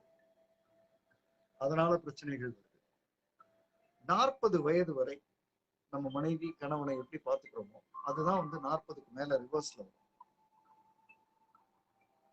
எங்க அப்பா இருக்கும்போது என்னென்னலாம் நீ சொன்ன அப்படின்னு கேட்ட கணவர்கள் உண்டு. எங்க அம்மாவை என்னென்ன பாடுபடுத்துனீங்க அப்படின்னு சொன்ன மனைவிகள் உண்டு. சோ அது எங்கேயோ முன்னாடி நடந்திருக்கு, அது பின்னாடி ஸ்டார்ட் ஆகும். சோ அதனால நீங்க இந்த 2 முக்கியமான பகுதிகளை நீங்க எடுத்துக்கலாம். இன்றோடு 91 பக்கங்களுக்கும் 91 பக்கங்களை நாம முடிச்சிருக்கோம். இந்த புத்தகத்தை பத்தி நீங்க என்ன நினைக்கிறீங்க, இந்த பிரசன்டேஷனை பத்தி நீங்க என்ன நினைக்கிறீங்க அப்படின்றத கமெண்ட்ல எழுதலாம். இந்த லைவை எடுத்து லிங்கை எடுத்து தனியா எழுதி போடலாம். பார்க்கிற ஏதோ ஒரு குடும்பத்துக்கு அது மிகப்பெரிய உதவியா இருக்கும். உங்க பக்கத்துல எழுதலாம், குரூப்ஸ்ல ஷேர் பண்ணலாம். அது மாதிரியான விஷயங்களை நீங்க மற்றவர்களுக்கு ஷேர் பண்ணும்பொழுது ஏதோ ஒரு குடும்பம் அதை அந்த தவறுகளை உணர்ந்து திருந்துறதுக்கு வாய்ப்புகள் உண்டு. ஸோ இன்னைக்கு ஸ்ரீதர் மாஸ்டருக்கு பிறந்த நாள். அவரு 2 தடவை கொண்டாடுறாரு வருஷத்துக்கு. அதுக்கு முன்னாடி ஒரு தடவை கொண்டாடினாரு, அதையும் நம்ம பேசணும்னு நினைக்கிறேன். ஸோ எனிஹவ் 2 முறை என்ன, எத்தனை முறை கொண்டாடினாலும் ஹாப்பி பர்த்டே. ஸோ இந்த புத்தகம் பற்றிய உங்களுடைய பார்வை, இந்த புத்தகத்தை பிரசன்ட் பண்ண இந்த நிகழ்வு எப்படி இருந்தது, இதை பற்றிய ஃபீட்பேக்லாம் நீங்க எழுதலாம். இன்னும் COVID-19 முடியல, குறைஞ்சிக்கிட்டு இருக்கு. Stay safe, stay within and follow the rules. Love you.